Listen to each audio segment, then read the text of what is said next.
25, 40. Run, William, run. He's got blockers in front. 5, touchdown. Joshua Cribbs. Snap back, ball down. Kick block. They block the kick. This is the Oranges, Orange or Browns podcast, part of the Press Play Podcast Network. And tonight we have a very special episode for the first time, I think, in almost a year of shows, a joint podcast. D-Man, Roadman is in the house. Next man up is here. I'm also joined, as always, with Browns insider Jeremy Powell. Jeremy, Kenny, D-Man, it is good to have everyone together in one place. Likewise. Glad to be here, guys. Looking forward to this. A lot to talk about. Absolutely. It's going to be fun, guys. So we have a lot on the docket today. We're going to talk about the new UNIS. We're going to touch on OBJ, and then we're going to look ahead to the draft here next week. But first, before we do that, everyone doing okay at this quarantine? You guys staying safe? You guys finding healthy outlets to, process some of this stuff? D-Man, you okay? Yes and no. Yeah. It depends on the hour. Some hours I'm doing okay. Other hours I'm climbing the walls and in desperation mode. Yeah. Roadman, did the uniform drop? Did that help you, or is it a welcome distraction? Dude, I'm doing fine with this, sitting on the couch and watching TV show. I'm loving this. Are you kidding me? Let's see. I started watching Curb Your Enthusiasm for the first time ever. Late to that party. Loving that. We started that too. Yeah, I love that too. What about when he I don't know how I loses his missed shoes it, at the right? bowling alley? Oh, come on now. And Shaq, tripping Shaq and busting up his knee for a couple of months or whatever. So I'm watching that. I'm watching this show with Nick. I love Nick Nolte. Nick Nolte from 48 Hours. He's some show he did as a former president, Graves. It was only on 2 years. I'm down to the final 3 episodes of that, baby. So I'm actually enjoying getting away from sports somewhat, but it hurts when it's 3 o'clock and I got to talk sports, and there's not a lot of sports to talk. So thank God for the NFL and the Browns, because that's what JT and I have been talking about the most on WHBC. Jay, we last recorded a month ago, man. You guys doing okay? Man, a month ago, and it's like Groundhog Day because we can talk about the same stuff we talked about a month ago with the quarantine and with coronavirus. And, yeah, we're doing fine. You know, my wife's an ICU RN, so luckily she's at Children's. There hasn't been any cases, but it's still just the anxious, moments because, they were going to use Akron Children's as an overflow hospital if anything happens in the Akron hospitals. Mm-hmm. So, she trained for weeks on how to take care of the patients, what they're going to do if they have to take care of the patients. But luckily, by the grace of God, they haven't seen any yet, and hopefully that holds. But so it's been a little tense here. It's different. I have 2 kids. We're both still working, so it's stressful, but, we're managing. Good. And definitely shouts to all of our frontline workers and Kelly, of course, Jeremy, your wife, and everyone else working just so tirelessly and self-sacrificially. So thank you to them. Well, let's jump into it. First up, today, the Browns released new uniforms, Back to the Future. Jeremy, what are just your initial thoughts, man? You've had a couple days or maybe a week to think about this. What are your thoughts? Well, Chase, as you know, I had some early pictures of these jerseys. Yep. But I like it. I mean, look, if you're not going to go complete drastic overhaul, you might as well go back to, what we've been forever. I like them. I like the new there's a little bit of a flair to them, I guess. I like the look. I'm fine with it. I mean, I think most people, the general sentiment is great. Let's win. But if you weren't going to go drastic overhaul, like I said, you might as well go back to the traditional look. Yep. D-Man, you pleased? Well, I really couldn't care less. You've heard me before. I don't care about uniforms. You could dress up like the White Sox used to in the softball. No, not that. But anything short of that, I don't care as long as you win. That said, I'm not get off my lawn guy where I begrudge others the opportunity or the desire to be excited about uniforms or not. So if you want to dive into it and talk about color rush and all this other crap, go right ahead. But I don't really care about what the uniforms look like. Kenny, as a Steelers fan, does this make you scared that we're going to return to our former days of glory Well, Yeah. you know what? If Jim Brown, Paul Warfield, and Gene Hickerson were coming along with the uniforms, yeah, but they're not. So they go from being hideous from like 2 or 3 years ago with what they came up with to being boring, old school. And you know what? I like the all white. Give me the all white with the brown numbers, the white pants. Of everything I've seen, if I had to pick one that I like, give me that old school look. I just wish the numbers were bigger. You remember Jim Brown's uniform? Yeah, The number giant. 32. Oh, my God, they were huge. And that's what I was actually hoping for, the oversized numbers on the front and back. And they didn't go quite that far, but it's better than what they've had. So everything that is old is new, and everything that is new is old. It's that circle of life with uniforms for the Cleveland Browns, I guess. Well, I'm pretty pumped because I have about 15 jerseys that I can continue to wear that look exactly like the ones they just released. Why, aside from the new players' numbers, D-Man, why would someone why does this matter? Why doesn't it matter to you? Let me ask that. Why do you not care? Because I mean, I've watched enough bad football in this town, especially most notably since '99, that when I watch a game played by the Cleveland Browns, I truly don't even look at the uniforms. Honestly, I don't. All I'm watching is the player. I'm watching what happens on the particular play.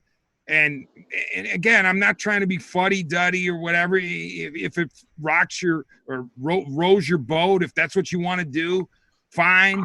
But to me, like I said, if the Browns are going to win big, I don't care if they're wearing, crazy colors. Now, let me just say something. I mentioned this on the pod with Roadman. My brother was, he's an attorney, and he was part of the reason why Modell was not able to take the Baltimore Browns with him to Baltimore, the name, the color, and the history.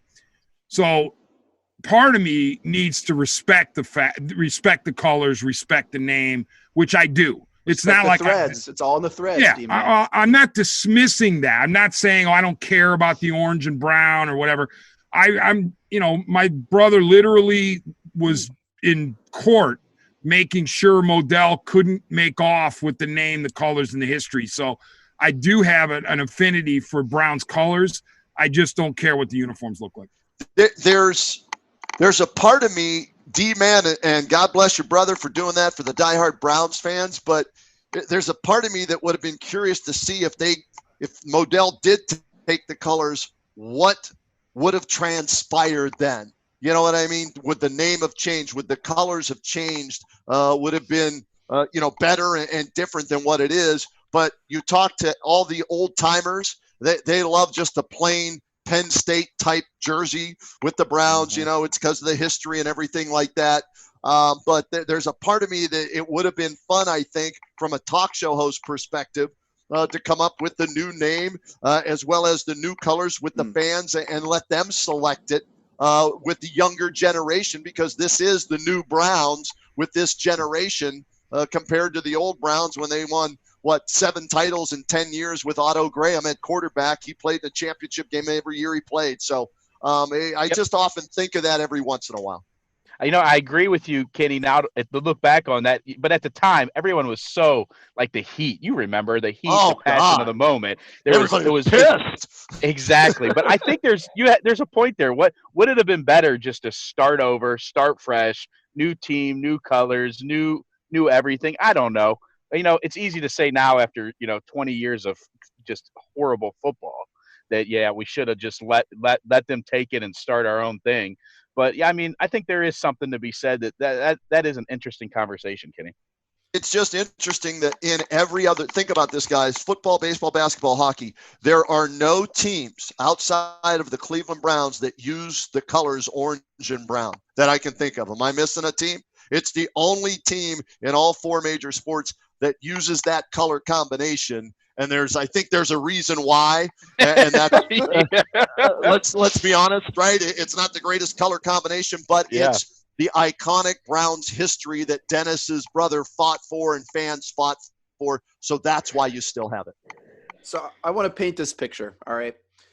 Franchises create new uniforms, new regimes, new direction. It creates momentum, all of this stuff. This is the second change or third, whatever how you want to look at it, in 5 years or so. How is this different? Someone tell me as a fan. Well, I don't think we're going to see it again. Look, it was exactly 5 years yesterday that they changed to the ugly uniforms, and I only know that because it popped up on my Facebook memories. Right, the day they had the unveiling. Remember the silly unveiling? They all came out the coats and then dropped them down, and that whole thing showed up my thing. So it was exactly 5 years ago yesterday that they unveiled the ones that I didn't hate them. The white ones were all right, but for all the hype, remember, around that and everything surrounding it, they turned out to really be a bust. So I don't think we're going to see this again. We won't see it for another 20 years. This is it. This is going to be the uniforms. They're the old uniforms. The uniform discussion is dead and gone for a long time. We're going to wear these uniforms, and hopefully we're going to win some games because, like D-Man said, that's all that really matters. The ugly white, all whites, or the brown with the orange pants will be beautiful if we're wearing them in January in the playoffs. Yeah, I'll believe it when I see it. When we have another regime change in 3 years, who knows what will happen. I think the uniform discussion is dead, my friend. We're done with it. I hope we don't have another regime change. I was just being I hope so too. So the Browns were not shy, though, promoting their key players in their unboxing. We saw Baker Mayfield at Instagram. We saw Joe Bitonio. And also we saw OBJ open the box, super excited about his jersey. D-Man, I know you have thoughts. Yes, he does. The past couple days, rumors have been going around the Browns and Vikings and talks about a trade for second and fourth round pick. D-Man, first off, is this going to happen? And secondly, why is OBJ always in the news about trades? Well, before I answer those questions, I just have questions for you, Chase, and Kenny and Jeremy. Is the sun hot? Does it rise in the east and set in the west? Is the weather in Northeast Ohio temperamental in April? Okay, the answers to those questions are yes, which means that there are rumors surrounding Odell Beckham Jr. Who knows who's responsible for churning them? But I'm never surprised when OBJ is in the news for anything other than playing football. Off the field stuff and shoes and anything that comes with OBJ, to me, is not a surprise. The Vikings deal as constituted, I don't like it at all. I mean, that's a giveaway, in my opinion. I thought it was second and fifth round. Yeah. Maybe I'm wrong there. No, you're right. It's second and five. It's 2 and 5. I mean, that's as much as I dislike OBJ, I'm not giving him away for a 2 and a 5, especially after the titanic deal that it took, or the gigantic deal that it took to get him. So would it surprise me if Beckham is traded anytime before the season starts? Not at all. Yeah. Let me say this, D-Man. I think there does come a point where we ask ourselves, is the juice worth the squeeze with Odell Beckham, right? But right now, I don't think we're there yet. I don't think that a second and a fifth is enough, like you said. I think that he's worth more to us than he is as an asset right now, because I don't think anyone currently is going to overpay for him, and I don't think we should give him away on the chance that he does fit well in this system next year and turn back into the Odell Beckham Jr. that we've seen in the past.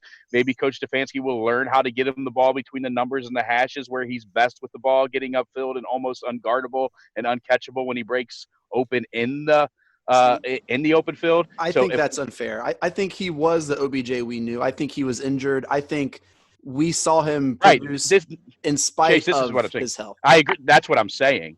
He produced, I think, at times in spite of the coaches. My whole point here, Chase, is yes, he is worth more to us than we can get for him currently. So at this moment, I think we hang on to OBJ no matter what. But there may come a moment in the future where we ask ourselves, is the juice worth the squeeze with Odell Beckham Jr.? What about the locker room, guys? That's my concern there. Obviously he has talent. He had 1,000 yards and he wasn't 100%. Whoop-de-hell was his coach, who didn't know what the hell he was doing, calling plays, running the offense. He had a second-year quarterback who struggled. The offensive line was Swiss cheese.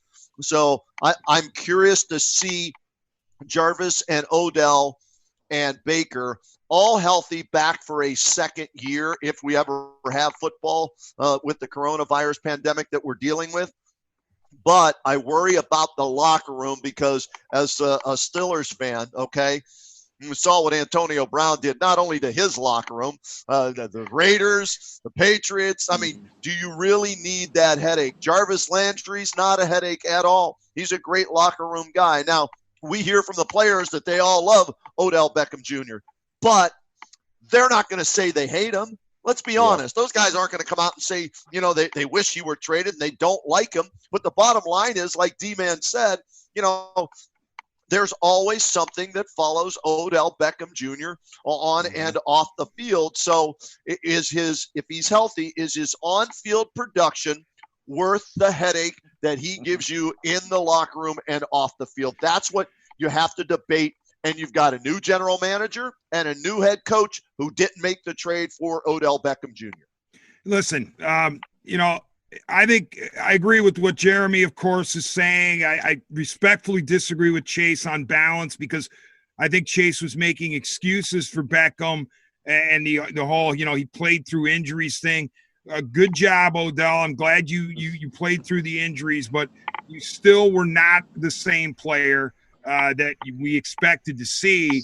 And honestly, the visual that bothers me the most from Odell Beckham's season in 2019 was the catch that put him over the 1,000 yards at Cincinnati in the final game of the year. And he makes the catch and he walks off or jogs off, stalks off the field after making that catch. I'm sure he surprised his teammates. Like, why are you walking off the field? He prances up and down the sideline, sits down, puts a towel over his head, shakes his head, supposedly threw up, we were told later, because he had food poisoning. But amazingly, he came back in the game, and the very first play, he had to be, I'm almost positive, I don't have validation, but my eyes told me that the Bake Show had to call timeout because Beckham lined up in the wrong spot. So to me, that encapsulated who Odell Beckham Jr. was for the Browns in 2019. And honestly, I think he might stay simply because they have to hedge their bets with Jarvis Landry's health, depending on the significance of the hip surgery. I mean, we kind of take it for granted because we all love Jarvis. Oh, he'll be back. He'll be good to go. Well, wait a minute. He's a wide receiver who just underwent hip surgery, okay? That is no easy feat, I don't think, to come back from. So I don't think you can be 100% sure that Jarvis Landry is going to be there for you. Sure hope he is, but if he's not, you better have Beckham around because you don't want a bunch of, first and second year guys.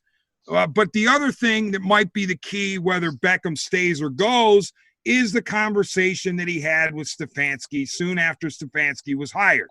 We don't know what was said, but presumably Stefanski said to Odell, listen, I'm not trying to be a badass, but you got to be all in as a Cleveland Brown. You can't be the individual guy prancing around doing your own thing. We need you to memorize the playbook. We need you to run the routes that are called.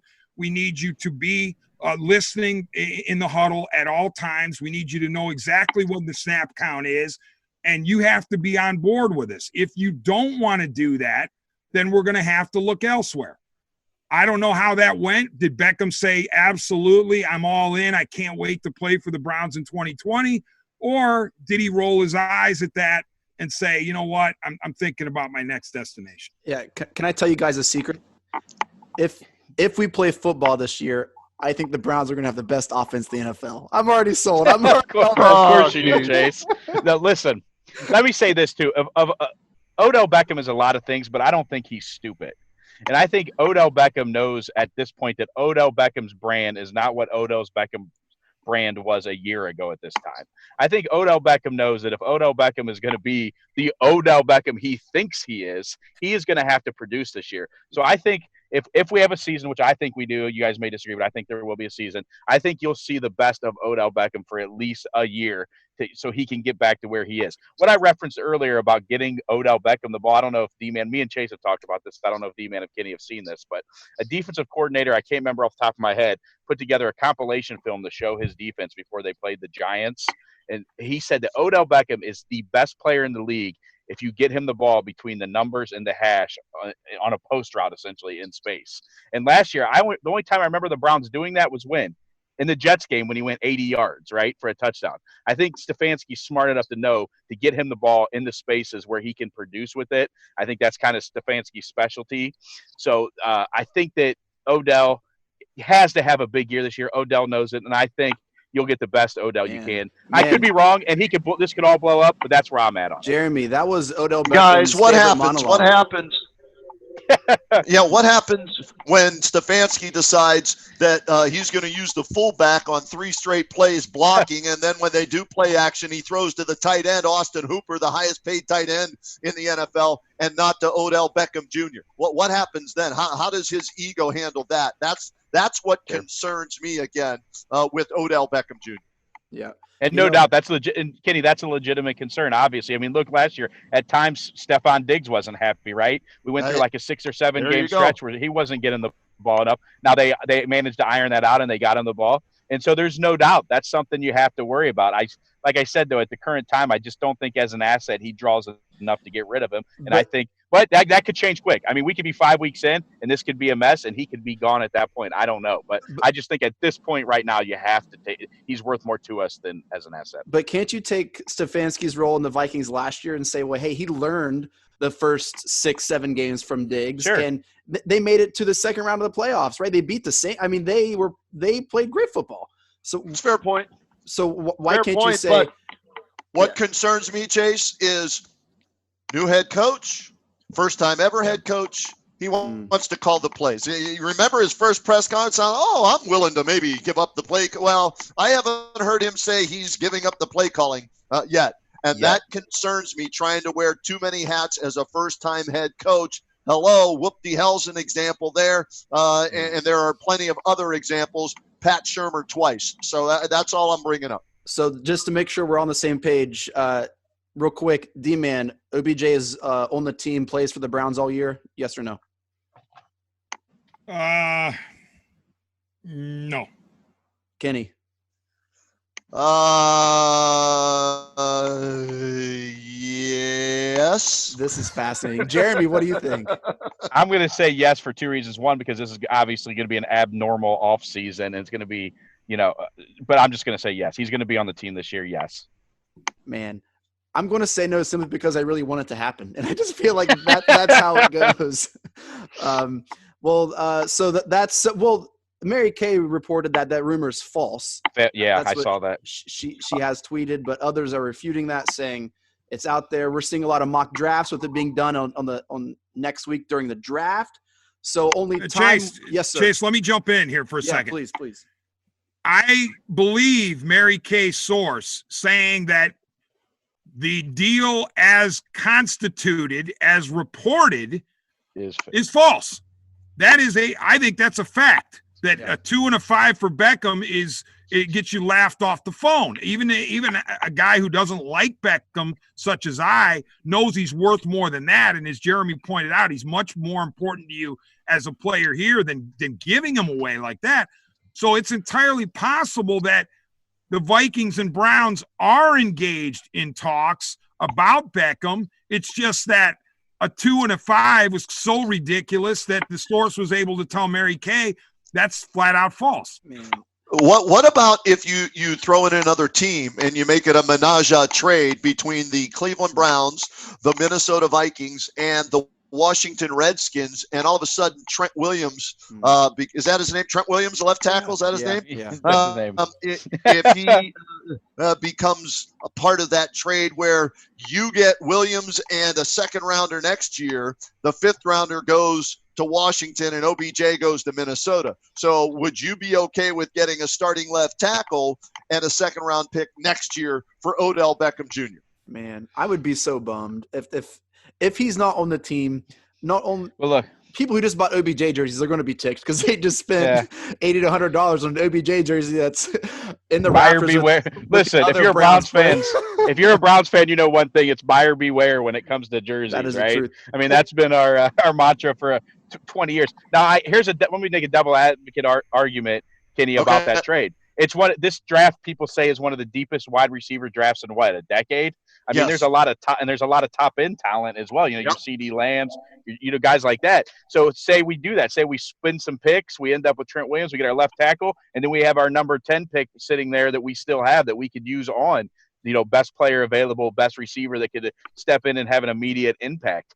I mean, that's a possibility as well. So, I mean, obviously, if we've learned one thing about Andrew Berry, he's not going to be shy about making moves, right? If he thinks it's a move that can improve the team, and from the looks of it, he wants to win now, I don't think it's out of the realm possibility that it could happen. Look, and guys, the two deepest positions, sorry, Chase, I sent you that link to the RLAD scouting service. The two deepest positions on offense in the first two rounds are wide receiver with 12 rated wide receivers, first or second round picks, and 7 rated left tackles. Yeah. So, I mean, it's out there. So if you stay at 10, you don't trade OBJ, you get your left tackle. If you do trade him and you need a wide receiver, there's 12 guys that have first or second round grades that are available to replace him. Just a thought. But you can't simply just replace an OBJ. Teams scheme for OBJ. They did at one point. Come on, Chase. What are you kidding me? Give me a break. I want to ask any one of the defensive coordinators that faced the Browns in 2019. You think they lost 5 seconds of sleep with what Beckham was going to do to him? Come on. No, D-Man, in fairness to Chase, I don't think they didn't lose any sleep about Odell. I think they didn't lose any sleep because of whoop-de-hell, and they knew who the hell was calling the plays. That's what I think they looked at, and they said, we don't have to forget about OBJ and Jarvis Landry. We don't have to worry about them because Freddie Kitchens. That's why I think they maybe didn't lose any sleep. Well, yeah, and listen to this, though. Here's the other thing. Stefanski, if they're going to ride with Beckham in 2020, and the odds are, yes, even though I said I don't think he's going to finish the season as a Brown, but the odds are that they're going to ride with him in 2020. Okay.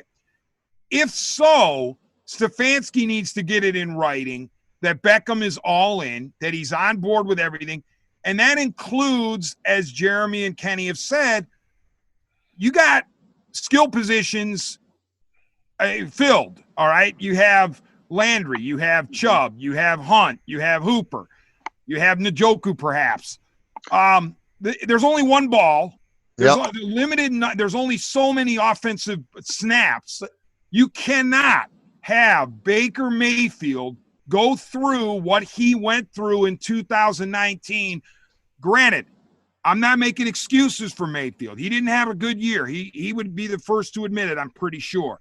There were plenty of reasons why he struggled. One of them, though, was I think his head was on a swivel and his ears were popping because he had to try to make Landry and Beckham happy all the time. That's fair. And you can't have that. Beckham has got to be like, whatever touches I get, I get. I got paid. My contract is robust. Just go out there, and if you catch one ball, like the Baltimore game, I thought he was a model citizen in the Baltimore game when he was largely a decoy. And, yeah, you could say there the Ravens were worried about, at least the Ravens players were worried about Beckham, and that opened up the field for other guys. And the Browns wound up winning in Baltimore. But you didn't see enough of that selflessness, in my opinion. Now, even though they'll deny it in the locker room and say he was a choir boy and all that stuff, I just think Beckham has to accept whatever balls come his way and allow Mayfield to have a clear head when he's attacking the defense. If they're winning, he'll be okay with it. If they're losing, he'll bitch up a storm. That's the bottom line. I would say, D-Man, Baker's ears, head were on a swivel more from his offensive line and for the sheer confusion coming from Munkin and Freddie Kitchens more than having to please Odell and Jarvis. But hey, we've talked about OBJ quite a bit. Let's move to the draft. And you know what, Chase? He's loving every minute of it that we spent about a half hour talking about him. Go ahead. I'm sorry. I think he gets a bad rap. I don't know. I'm an OBJ fan. OBJ, come on the podcast. Let's talk, buddy. Let's talk. Let's talk to the draft. The Browns have the 10th pick as of now. The draft is next week. A lot of discussions with what's going on. As we mentioned earlier, one of the deepest drafts in a while in left tackle and wide receiver. It's quarterbacks are starting to rise up the board as they do every year. I saw a mock draft today. I think it was on CBS where the Bengals are talking about trading down to just all sorts of stuff. People are trying way too hard. It's a fairly simple, I think, decision. I think Joe Burrow is going to go number 1. The Browns at 10. A lot of articles being written about trading up, trading down, trading partners with the Falcons, with blah, blah, blah, blah, blah. Jeremy, what's going to happen next week? Jeremy, look into your magic crystal ball and tell us, how are we going to be feeling? What's going to be happening next Thursday? As I told D-Man a couple months ago, I'm still on the same guy. I'm still on Mekhi Becton because I don't think you can teach what he has. The just absolute freak size, freak athleticism. I'm a huge Mekhi Becton guy. I've been since before most people even knew who he was. So I love Mekhi Becton. However, I will say this. If there's one player that if he starts to fall, I think the Browns absolutely have to make a move or consider taking him. The only player, in my opinion, the best player in this draft, Isaiah Simmons. To me, Isaiah Simmons is a Ryan Shazier type. He is a freak athlete. He is a game changer. I've seen him fall into 6 and 7. I think if he falls to 6 or 7, the Browns have to think about making a move up to try and get him. I think he is a game changer. I think he is a difference maker. So outside of one of the left tackles, Isaiah Simmons is the only player in this draft that I would take over a Mekhi Becton, Tristan Wirfs. Okay. I don't think he's going to last that long. I think he's going to go in the top 5. I hope we address left tackle. I hope we don't get Trent Williams. I hope we lock that left tackle up for years to come. There's a handful of blue chippers I believe we can get there. D-Man, what do you see us doing next Thursday? Well, I would echo Jeremy's sentiments about Simmons. He is a tremendous player. He's a hybrid. He's exactly what you need in the 21st century NFL, the ability to be a Swiss Army knife with mad physical skills. But I don't see him getting anywhere past the Panthers at 7, given that Kuechly retired. I think it's a natural fit for Simmons there. And even if, not just because Kuechly retired, but that's part of the factoring in, I think, of the Panthers' thought process. And then even if he were to get past the Panthers, I think the Cardinals would have to take a bite out of that apple at 8. So I don't see him getting to the Browns, but if he's there, of course, you snap him up. Obviously, the safe play is the offensive tackle. As Roadman mentioned, our lads, with 6 or 7, I think it was a 7 first 2-round rated guys. Yep. I think of a big 4 with Wills Jr., Wirfs, Thomas, and Becton. But I throw in a guy that is a darling of the PFF crowd by the name of Josh Jones out of Houston. It wouldn't surprise me at all if the Browns go to Josh Jones because he grades so highly in the PFF ranks, and not just PFF, but he is a darling of the analytics as far as I can tell. So, and he's also a beast. I mean, there's no getting around it. He's a big man, and he checks a lot of boxes. So, yes, you'll have your tackles to pick from, but here's the other contingency to me. If Jerry Jeudy is available at 10, and I'm not saying this is actually separate from the Beckham discussion. Even if I'm thinking I'm going into the season with Beckham and Landry, and I've got Jerry Jeudy on the board at 10, I got to think about it because he is a tremendous prospect to me, okay? I've watched tons of Alabama games. I'm not like Jeremy. I don't plot myself in front of the tape and watch every prospect known to man. But Jeudy, to me, just pops off the television screen. He does. No, he every does. time I watch him. I love him. You hear about him that he's the best route runner to come out of the college ranks in years and years and years. He's got, terrific speed. He's constantly leaving guys in the dust. I mean, I like Tua Tagovailoa. I like Jalen Hurts, but their job was made a lot easier because Judy is such a talented player. And I would have to think before I passed on Judy, especially if I only saw one or two of those tackles go in the first 9. Because I'd think, you know what, maybe I can get a tackle coming around with my next pick. I know that's a little dangerous, but and I'm not saying that Jerry Jeudy is the next, transcendent wide receiver, but I think you can plug him in from day one, and he is going to be a very good player for you. So I would. That's the only other guy I would think about before I took a tackle. I'm going to say this, guys. What's the weakest position on the Browns team right now? O-line. Linebacker. You'd say linebacker. I say left tackle. Okay. And to me, and please don't let history repeat itself. You drafted a quarterback number 1 overall in 1999, and you didn't take care of him with the offensive line. Do you want history to repeat itself? You went out, you had money, you got a right tackle. Hubbard is a nice swing guy that can play any position as a backup. He's not a starter. That's why the Steelers let him go, because they knew he wasn't a starter. He was their swing guy that he eventually was a starter, but they knew he was better suited as that Swiss Army knife. So I don't want to see Baker Mayfield, if I'm the Browns front office, regress any more than he did last year. And one of the reasons was because of the play at left tackle.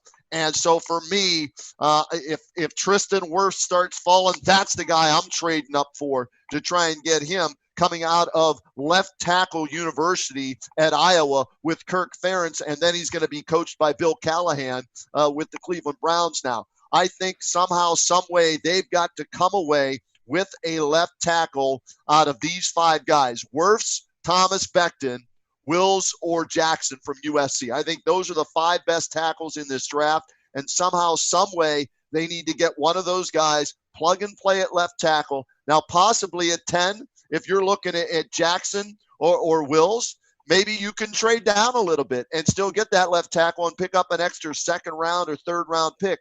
That's something that you have to look into as well. But for me, I'm protecting Baker Mayfield so he doesn't end up on his back more than Tim Couch did. You guys are Kenny, so cute. It's a good point, though. Let me jump in here, Chase. It's a good point, though, because, I can't remember ever seeing this many big athletic left tackles in one draft. I don't think do you guys ever remember this? So, I mean, if you don't come away with one of these guys, it will be a pretty major disappointment. Now, maybe they have decided that they like Joshua Jones, and they think they can get back up with their 2 third-round picks and get him late in the first round. I know I've seen him mocked anywhere from 15 to 30 in that range. So maybe if there's a guy that they think is a talent that's too good to pass, we'll say Isaiah Simmons, because I think he's the best player in the draft. It probably won't happen. I understand that. But if there's a guy they really, really love at 10 and they think they can get back up and get Josh Jones, I could see that. But I tend to agree with you, Kenny. If they don't come out of this with the Wirfs of Becton, one of these super athletic, gigantic left tackles, that I would say you would have to consider the draft a failure. The only thing I'll say, real quick, D-Man, I'll let you go. The only thing I'll say, and this is where maybe with the virtual draft that we're having this year, it plays to the Browns' strengths of having all these, Ivy League guys. I knew you were going to say this. And everything, yep. right? I mean, come on. Yeah. They can hack into every other team's computer. There you go. Well played, D-Man. Come on. That's why Harbaugh's paranoid. Yeah, there's no doubt. Cheated their way to 6 Super Bowl championships, so why not? So maybe this will work to their advantage, where they can either trade down, or maybe, like you say, I love Simmons too. Don't get me wrong. He's next to Chase Young. To me, he's the 2nd best player in this draft. But maybe they can find a way to get a Simmons, and still in the 2nd round or late in the 1st round get an Ezra Cleveland or a Joshua Jones. Yeah, somebody. Cleveland But they've got to come away with the left tackle somewhere in the 1st or 2nd round. I got a suggestion for the Browns. I don't know if they've done it, but I know Browns personnel listens to this podcast primarily because of Roadman and Jeremy. Here's the suggestion for you, Cleveland Browns.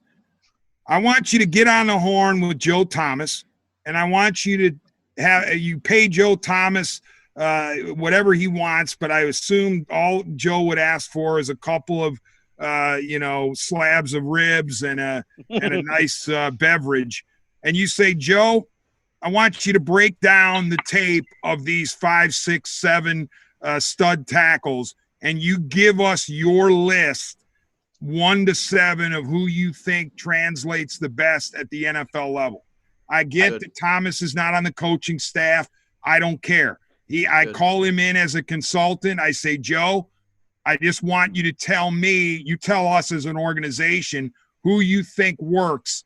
And then what you do is you have that intel from one of the best left tackles to ever do it, future Hall of Famer. You have that intel at your disposal when it gets to 10 and maybe a couple of the tackles have gone off the board, and perhaps a Joe Thomas evaluation is a tiebreaker.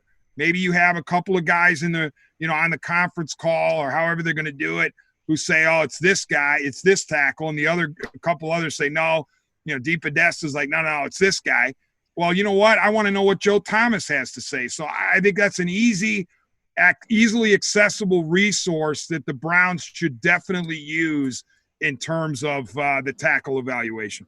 No doubt. And I know Joe Thomas is high on Mekhi Becton. I've heard him talk about it. So I wouldn't be one bit surprised if that call has been made, D-Man, that if they have had him look at all the tackles in this draft and get his opinion, I wouldn't be one bit surprised if that's the case. So I'm looking at some at the big board here, and the Browns are at 10. And here are the players that I think – now, I don't mean to toot my own horn, but I did say the Browns would draft Baker when everyone else said I was silly. So I'm not saying I'm the draft guru, but I have an inkling that these players are going to be gone by the time Browns pick. All right. Burrow, Tua, Judy, Simmons, Young, and Okudah. All right, that's 7 players that I believe are going to be gone. And at some point, Wirfs, Becton, and Willis Jr. are going to fit in there. That's 10 players. If the Browns don't get their left tackle, I think they're going to go left tackle. If those left tackles aren't available and they're not there, the Browns are going to trade down and they're going to get picks and they're going to settle for some pick in the 15-16 round. And it's going to happen, and people are going to be ticked. They're not going to land a receiver. They're going to get picks because they're going to get Baker insurance. They have to look ahead. This regime did not draft Baker. They need to start getting assets and picks for in a couple years. If Baker doesn't work out and the team is terrible, they're going to have to get picks to move up, and it's going to happen. If their left tackle is not there, they're trading back. That's what's going to happen. Let me say this, Chase. I probably would agree with you if it wasn't for the fact – the way that Andrew Berry attacked free agency, right? I mean, he went out and got guys that are essentially on 2-year deals, right? With Conklin and Hooper and these guys. He got guys to win now. He thinks they can win right now with Baker Mayfield. He attacked this offseason as a guy who thinks in these next 2 years they can win. So, the past would have told us that Andrew Berry would probably trade back, collect assets, look towards the future. What is the Paul DePodesta line? It's if you go back a year, there's a discount, right? There's a discount on a first-round pick a year later, as far as assets go. But I think that they legitimately think they can win in these next 2 years. So I think they're going to either stay pat or possibly even move up to get a guy that they think can be an impact player on this draft now. That's why what Kenny said earlier about acquiring Trent Williams, I don't think is off the table. They're not moving. Well, let me jump in here. They legitimately think they can win and win now. Let me jump in, Jeremy. They better win now, okay? This isn't they think they can win. They better win because imagine Barry, Stefanski, and Depot turning in a 5-11 or a 6-10. You think the clock isn't going to be ticking on them as soon as that final game is over with? And guys, I'll add this to why they're all about winning now. Case Keenum wasn't brought here to be his mentor of Baker Mayfield. Case Keenum is an insurance policy. Yep. If Right on the Baker money. Mayfield continues to slide in the wrong direction, sorry, Chase, but that to me, it's not a coincidence that the quarterback Stefanski had in Minnesota is now the backup in Cleveland. Well, Roadman, you're right, Roadman. And here's the thing. He's also a guy who you bring in and you say, if the main guy, if the number one guy Mayfield is to get injured, the season doesn't go in the crapper. That's a good point, this is too. a backup quarterback who can actually win you games and keep you alive in a playoff chase, as opposed to, I don't have to throw the names out, but you know who they are, the backup quarterbacks that we've seen in this town and in other cities, that if the number one guy goes down, you got no shot. Not in this case. Now with Keenum, you're drawing on his 2017 season with Stefanski, you could say if something were to happen to Baker, the Browns can still win. Right. You don't give a guy $6 million guaranteed in a year to be a caddy, right? I mean, that's a guy you think can win some games if he needs to. And I agree with Rhoda. I think that they want to win now. They think they have the roster to win now. I just don't see them doing the asset gathering, trade back, collect assets, move, kick the can down the road. I just don't think that's the mode they're in right now, Chase. And here's the thing, too. When I heard they signed Case Keenum, and D-Man calls him the Bake Show, that's the first thing that popped into my head, guys, was, if the Bake Show ends up being the Not Make It Show, that's where Case Keenum comes into play as the guy you can start because Mayfield is struggling, or as D-Man said, if Mayfield should go down with an injury, you've got a guy that steps in and you don't have to wonder if he can win. You know he can win in the NFL. My favorite left tackle in the draft is Willis Jr. I would be happy if they got Wirfs or Becton or Willis as well. Jeremy, who's your end of the day? Who do you want the Browns to have on Thursday? Well, I want Mekhi Becton. I think there's a good chance that's who it is. Like I've said, when I talked about Zion Williamson in the NBA draft, to me, you always take the genetic freak when he's there. You can't teach the kind of stuff he can do. I'm just a huge Mekhi Becton guy. I think he's going to be a huge star in the league. D-Man, Thursday, what's your final take? Like I said, it wouldn't surprise me if they go with Jones out of Houston, but my sense is I'm going to say it's going to be Wills Jr. From Alabama. I love the fact anybody that comes from Nick Saban is fine by me. Virtually anybody that comes from Saban is fine by me. I like the fact that Wills, was protecting Tua's blind side, so he was the right tackle.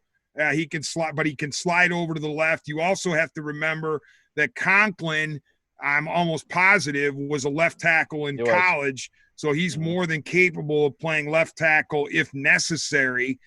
So in that case, if you brought in Wills to go with Conklin, you'd have two guys who could man both tackle positions. I think that just increases Wills' value. Yep. Roadman, what you got?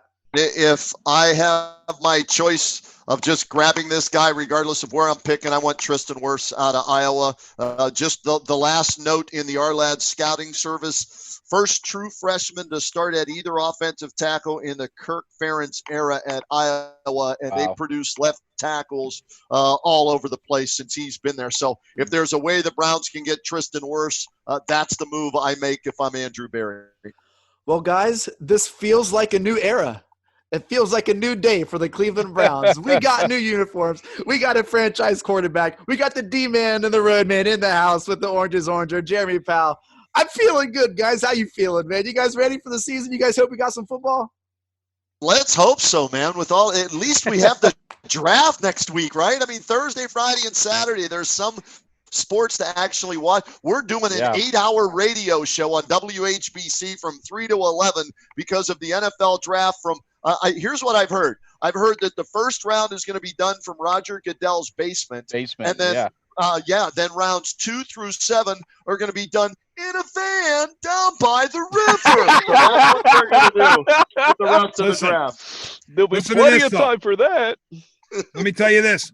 The NFL took a lot of heat at the outbreak, as the pandemic roared into the United States at the outset of March. How dare the NFL do business as usual? And you know what? For a few minutes there, I was like, it does come across a little bit tone deaf. But now I'm 100% thank the Lord for the NFL, and I'm being serious because I know we're in a global pandemic. It's much more important than anything involving sports. I get it. But for those of us who love sports, we got to have something other than rewinds of 1972 games or 1983 games or tiddlywinks or whatever. And the fact that the NFL has gone on and had free agency, had trades, is going to have the draft, albeit virtual, but at least it's a draft. I'm all for the NFL at business as usual. And here's the thing. There's no getting around it, too. The NFL has gotten a break, and I put that in quotes because nobody's gotten a break in this pandemic. But the NFL hasn't had to deal with a real schedule reshuffle or adjustment because its season happens to fall, in the fall. So they have had time here on their side, whereas MLB's in a bind, NBA and NHL have suspended seasons. It just so happened the pandemic roared into the United States when the NFL was essentially just beginning its off season. So that was on their side, but I'm glad that the NFL has decided that they're going to do stuff like this because we desperately need it. Let me tell you this, boys. Get your Browns surgical masks ordered. Kenny, get your Pittsburgh Steelers surgical masks. We're going to be at games. We might be wearing masks. We might have to sit every other seat. We might have to stagger, but there will be NFL football. We will be in the stadiums. You might have to get your temperature taken at the gate. There's going to be some stuff that's not normal, but we are going to be watching NFL football in stadiums this year. Book it. Remember, I said it. I hope that's accurate. And if that's not the case, hey, no fans, but they're still going to play. I'll watch it on TV. Yeah. I'm fine with that. If that's what it ends up being, if Dr. Fauci and everybody gives the clearance on that, and they can manage to keep the players quarantined like they're talking about baseball in Florida or Arizona or whatever, that might have to be the new normal for now anyway. So if we can get it somehow, some way where we're at least watching football on TV, that would be awesome. We're about to have all the sports come back in the same month. Overload. We're just going to have that's actually a possibility. Did you remember that? There could actually be the Major League Baseball, NBA Finals, NFL football all going on at the same time. Could you imagine that? It'd be awesome. Totally. I'm fine with that. Awesome. Yeah, bring it on. I have no problem with that. Bring it on. As long as everybody's safe and healthy, I'm okay with that. You will hear from us again after the NFL draft. From D-Man, the Roadman, and Jeremy, thank you so much for downloading. We'll catch you. Oh, and hey, by the way, make sure everyone send D-Man an OBJ new Browns jersey. He's telling me before the show he really wants one. What size are you, D-Man? Are you like 42 or 44? What size do you need there? Listen, for Brown's sake, I hope Odell has the year of his career. I really do in 2020. But somehow I doubt that's going to happen. That's all. Hey guys, real quick, I've been pimping our lads. I think they're the best in the business. Yeah. OURLADS.com. You can go to their website because they have a mock draft challenge where you could win some cash, and they have up-to-date stuff. So if you're looking for information on all these players we've talked about and players that you won't even know who the hell their names are when they're announced, if you go to our lads, you'll get that information. So I'll pimp them out because I've been using them since 1999. Well, let me tell you something. As a lifetime listener of Kenny Rhoda, Roadman was on the our lads before I want to say almost anybody. He was giving the our lads people the airtime when they were not known, in my opinion. I don't know, Roadman can speak to that, but it seemed to me that Roadman was the only guy that was giving them a voice, and now they're a nationally recognized service. Now they'll probably say they were always high up on the food chain, but I think Roadman's been one of the guys that's been with them from the jump. Guys, they weren't the sexy, choice because it Mel Kiper. Tua Tagovailoa, got to get Tua Tagovailoa. He's a good quarterback. Got to stay healthy, but Tua Tagovailoa's good. He's good.